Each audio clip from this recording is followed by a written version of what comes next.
What up everyone, Shark here, welcome back to the channel. Today we are going over aircraft again. So what I'm going to do here is answer some of your questions. I'm going to take techniques and builds from top players, and I'm going to break down a lot of the aircraft micro with vignettes and testing. As always, timestamps and chapters in the description below.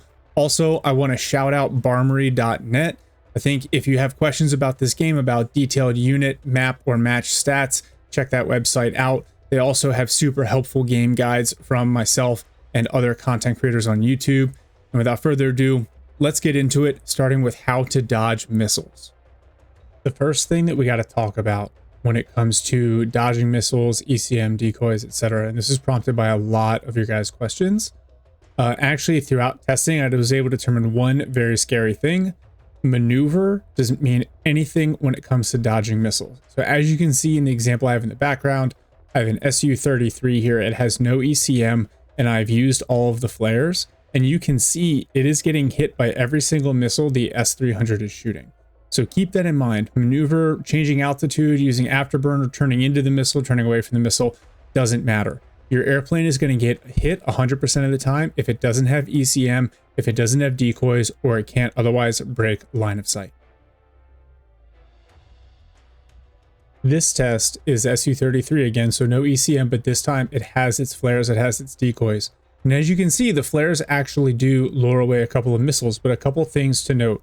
One, even though I get 2 consecutive dodges here at the start, I would actually put the decoy success rate somewhere between 10 and 25%.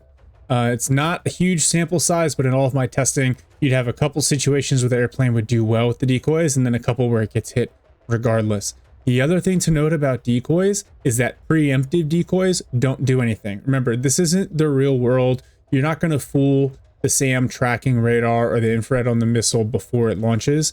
Decoys are only used once the missile is in the air to get it to roll a miss when it's converting into its terminal guidance phase.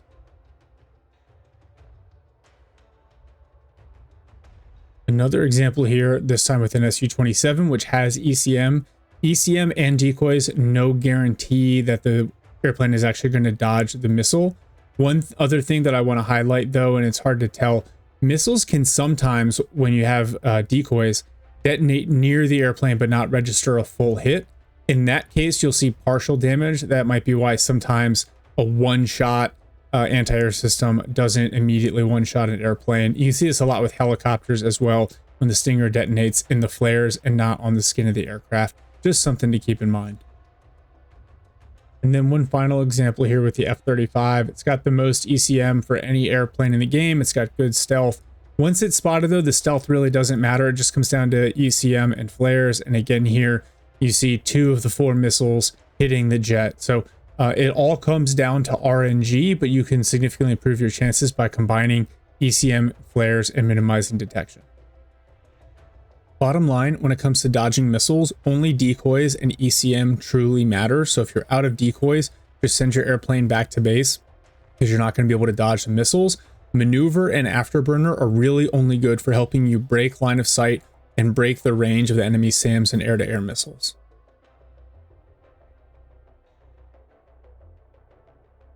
All right, now before we get too deep into air-to-air loadouts, we need to talk about the missile guidance techniques, right? And so for the most part, you're going to see terminal guidance and fire and forget, but this F-18C build has all 3. So we'll start with fire and forget, the Sidewinder. This is the simplest. You shoot it and the missile tracks to the target. On one hand, you can't change what it's aimed at, but on the other hand, you don't need to maintain separate vision. The missile will track on its own. So this is the most versatile, but you usually only see this on the short range IR-based anti-air missiles, and then there's stuff like HARMs and occasionally Mavericks and other air-to-ground systems. Then you've got terminal guidance, which is kind of like fire and forget with a couple of improvements. So the missile will take off and will function like a fire and forget missile in that you don't necessarily need, like the unit that fired it doesn't need to maintain vision. But if you over micro your engagement, like on one hand, it's cool because you can tell the missile to target a different aircraft and it will actually pivot from its current engagement to a separate engagement, right? If it's on auto fire. But what you can end up doing is forcing the missile to actually miss the target, because let's say you have two of these in the air, the AIM 174, because it, in 1 second aim time, essentially you're going to have these a second or two apart as they come in.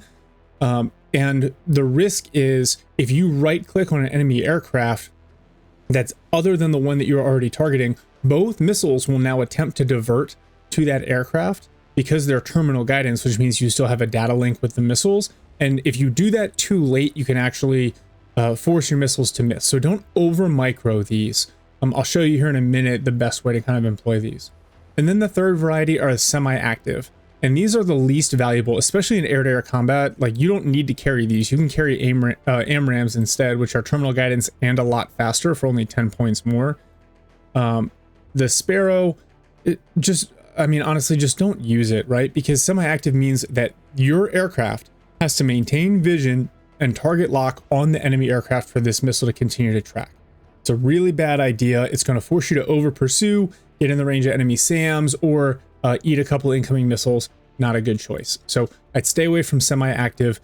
The only exception is on a handful of the Russian aircraft, like the Su-27. You can kind of combine these, right? When your only other options are these medium range AA, because these semi-active will shoot on a separate timer than the R-77s. In a short range dogfight, you can get more missiles off faster, but it still, as a general rule and for air superiority, I don't recommend semi-active missiles. All right, now I don't want to overdo it in the armory here, but I'm just going to show you 4 different air superiority builds and explain the thought process. So the first one, the F-18C, this is from the Marine Corps build. You've got 2 AMRAAMs, 2 gunslingers, and 4 sidewinders. So again, you get a nice mix. You've got the 9,000 meter AIM 174. You've got 2 of the AMRAAMs at 7,000 meters, and then you've got these 4 sidewinders that allow you to mix it up at short range. The other really good option for this is the F-22. I usually run it with both bays carrying the JATMs, the 9,000 meter missiles, because it automatically comes with 2 AMRAAMs and 2 sidewinders. And so as I'm going to show you here, the advantage of having 9,000 and 7,000 meter missiles that are separate is as you close from 9,000 to 7,000 meters, you can get 2 missiles off very, very quickly and then back off and out of range. The advantage to the Raptor obviously is the ECM and the stealth. On the Russian side, very equivalent builds. You've got the Su-57. Now you can equip this a bunch of different ways, but for air superiority, it's essentially very similar. I've got the R-37 long range anti-air, so 2 of those, 3 of the R-77s, which are the AMRAAM equivalent, and then it comes with 2 R-73s, again, your infrared. So with a little bit of stealth, with good ECM, the Su-57 can kind of sit back at range and loft missiles at the enemy. Another good build here is Su-35 for very similar reasons, right? And you can actually carry a lot more. In this case, I've got 4 of the R-37 long-range missiles, 4 of the R-77 medium-range fast missiles, and then 2 infrared missiles with the ECM pods. Very expensive, but that ECM will help considering it doesn't have any stealth. So in these examples here in the background, some of them on the test range, some of them from gameplay, the idea here with these air dominance fighters is to keep them on the back line. A lot of times you can bring them in early when you think the enemy is going to use aircraft, or just have them kind of loitering as a quick response. Remember, it's always quicker to redirect an aircraft that's already on the field than it is to call one out of the blue. And then the goal here is to engage at 9,000 meters with your long-range missile. And then as you're closing, you hit 7,000 meters, you'll launch a second medium-range missile and then back away, right? And so you're basically forcing your opponent to choose. They can either continue to bear down to try to fire missiles back at you, or if it's a ground attack aircraft, to make their gun run. But now they've got 2 missiles coming in that are going to hit at more or less the same time. And those 2 hits, if they actually occur, will kill that enemy aircraft. So you're forcing them to kind of pick and choose. You can back the aircraft out. And with the builds that I've showed you, you've got a couple of these salvos that you can use without having to close with the enemy or expose your aircraft to SAMs. The advantage to using the F-22 and the Su-57 is because they're harder to detect. It's a little bit more forgiving against enemy aircraft and enemy SAMs. You have a little bit more free reign with those aircraft. Now, some thoughts on dogfighting, and you're most likely to see this during the air attacks, because if you're using your air superiority fighters correctly, you're not really closing with the enemy. But if you're forced to close, keep in mind that aircraft can really only shoot to the front, The infrared missiles are a little bit more forgiving with those off-axis shots, but as you watch here, by closing with the enemy, keeping him to my front, and then trying to hop on his rear aspect, I can get many, many more missiles off than he can. And the advantage here again is having multiple missile types. The AMRAAMs fire first, and then the AIM-9s join in once we're within range. Keep in mind though that when you direct your airplane, it's responding to the location you're clicking on the ground. So sometimes rotating your camera vertical can help improve your communication with the airplane to help keep it in the position that you want. Either way, dogfights are high risk, high reward, and there's a lot of RNG when you're that close. So don't be surprised if your airplane does get knocked down. Just keep in mind you're trying to trade, so make sure you get more value than you give up.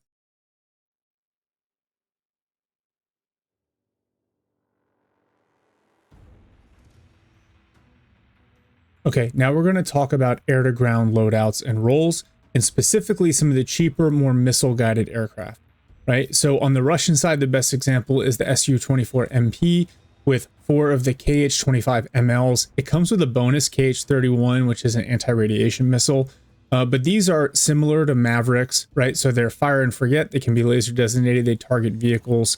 And I'll talk about here how these work, but you essentially set them off either through laser designation or using a strafing run. The equivalent on the US side is the F-16C from the Stryker Cavalry Regiment. The upside is it gets 6 Mavericks and 2 AMRAAMs, but no harm.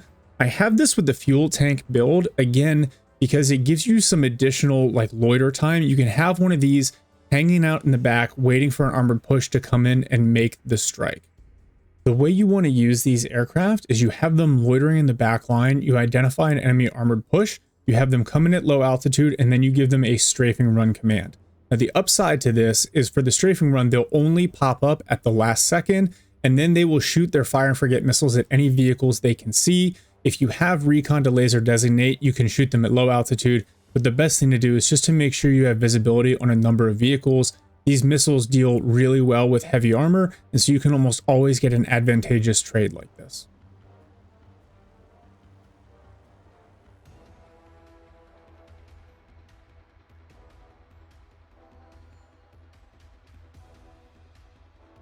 A slightly more expensive but really resilient option for the Russians is the Su-34 with 4 of the KH-38s, the KH-31 anti-radiation missiles for harms, and then R-73s, the infrared guided fire and forget missiles with the ECM pods.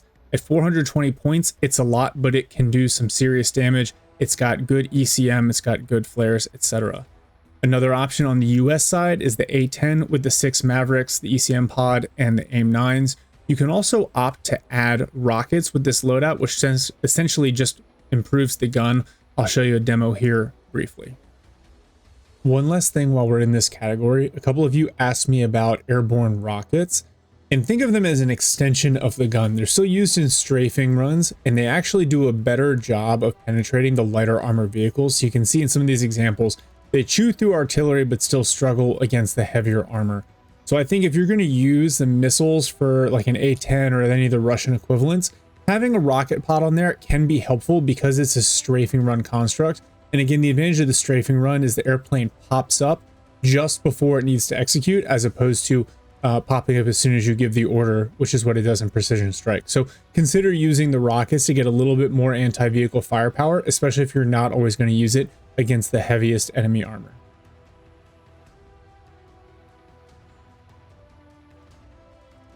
The other extremely effective approach is to have these air-to-ground aircraft outfitted with cluster munitions. And I'm going to start with the US side. So your 2 best options here are going to be the F-15E Strike Eagle. In this case, I've got it with clusters in the centerline and fuselage so I can get some fuel tanks on the wing pylons. That gives it some extra loiter so it can be very responsive. And then after that, I'm really just trying to minimize the point cost. Same thing here, your F-16C can run the Rockeyes, and then basically the smallest point cost on the wings. You can go with the AMRAAMs or the Sidewinders. Doesn't really matter. You're not there for anti-air. On the Russian side, you can do something really interesting that I like, and I'm going to copy this from some of my friends. Not just with clusters like on the Su-34, Su-24, not just cluster bombs, but adding these incendiaries. So the ZB-500s incendiaries. They are high drag bombs, so they can be dropped at low altitude. So you don't need to change or re-micro your bombing run. It's all low altitude drop. But the advantage now is if you destroy a bunch of vehicles and they happen to be APCs with infantry inside, the incendiary will then immediately burn out that infantry. So you don't have to worry about, oh, I destroyed the vehicles, but the infantry got out and the enemy can still push. Nope, they're going to get wiped off the map.